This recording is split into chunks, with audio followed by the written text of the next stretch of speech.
딥러닝 기술을 적용할 때 가장 큰 어려움은 데이터셋의 사실 크기입니다. 1년 기준으로 봤을 때 증권시장 열리는 날짜가 대략 한 250일 영업일 정도 되는데요. 그래서 20년치를 학습시킨다 그렇게 해도 뭐 한 5,000개 정도 데이터셋가는 확보가 되질 않습니다. 그에 반해서 매일매일 들어온 데이터의 종류들은 거의 1,000개가 넘기 때문에 데이터로 봤을 때 로우의 수는 굉장히 작고 칼럼의 수는 굉장히 큰, 굉장히 어려운 데이터셋의 형태를 가지고 있습니다. 그래서 저희가 이런 데이터셋의 크기의 문제를 극복하기 위해서 굉장히 여러 가지 방식들을 사용을 하고 있습니다. 첫 번째로는 모멘텀이라든지 뭐 밸류라든지 이런 팩터들이 존재를 하고 있기 때문에 그냥 학습을 시키면 이런 팩터들도 자연스럽게 학습이 되게 됩니다. 근데 학습이 된다는 건 물론 좋은 일이지만 그만큼 또 학습에 대한 리소스가 쓰인다는 거기 때문에 이미 선언적으로 저희가 알고 있는 팩터들은 사실 저희가 제거를 하고 나머지 잔차, 레지듀얼로만 학습을 시키는 방식을 사용하고 있습니다. 물론 그 후에는 다시 그 팩터를 다시 결합시키는 이제 절차가 이제 있고요.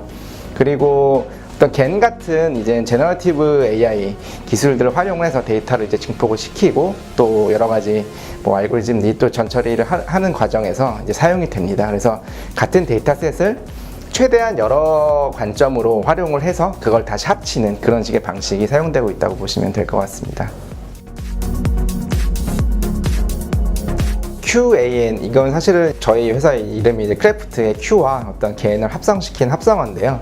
이제 QAN 시스템은 겐과 굉장히 유사한 구조를 가지고 있습니다. 다만 차이점이라고 하면은 저희의 어떤 최종적인 목적은 포트폴리오 신호를 생성하는 것이기 때문에 여러 가지 복잡한 구조를 가지고 있습니다. 일반적인 겐 시스템이라고 하면은 어떤 그 제너레이팅 하는 모듈과 그 다음에 이제 디스크리미네이터가 있어가지고 그 둘 사이 간의 이제 경쟁을 통해서 어떤 내시 균형이 이루어지면서 학습이 이루어지는 그런 구조를 가지고 있는데요. 그런 저희의 QAN 시스템도 비슷한 구조를 가지고 있습니다. 다만 앞서 말씀드린 것처럼 제한된 데이터의 크기를 최대한 활용하기 위해서 같은 데이터를 여러 관점으로 학습을 하게 됩니다. 그래서 이 앞에서 다 조그만 어떤 서브 겐 시스템들이 존재를 합니다. 팩터들마다. 그래서 모멘텀만 보는 겐 시스템이 있고요.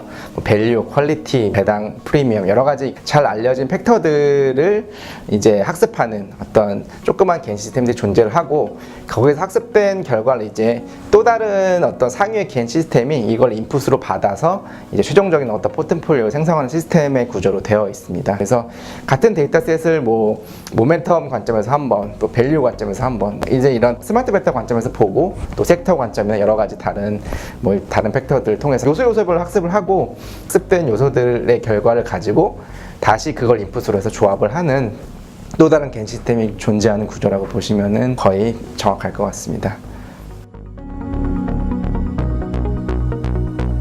QAN과 겐의 차이점은 사실 둘 다 겐 이론이고요. 가장 일반적인 뭐 겐과의 가장 큰 차이점이라고 하면은 흔히 겐이 뭐 이미지나 이런 부분의 생성에 많이 쓰이는데 그런 부분들은 이제 레이턴트 스페이스에서 노이즈를 추가해서 학습이 되고 거기서 바로 최종적인 결과가 생성이 되는 방식인 저희는 그 마켓 인풋 데이터들 뭐 환율이라든지 이런 부분들 다른 인덱스들 뭐 센티멘트 데이터들 같은 시계열 인풋 데이터를 통해서 최종적인 포트폴리오를 생성을 해야 되는 문제를 가지고 있습니다. 그래서 그 변환을 학습한다고 보시면 되고 어떤 기본적인 겐과 이론적 배경 뭐 이렇게 서로 디스크리미네이터와 제너레이터 간의 경쟁을 통해서 어떤 학습을 진행하는 방식은 유사하다고 보시면 될 것 같습니다.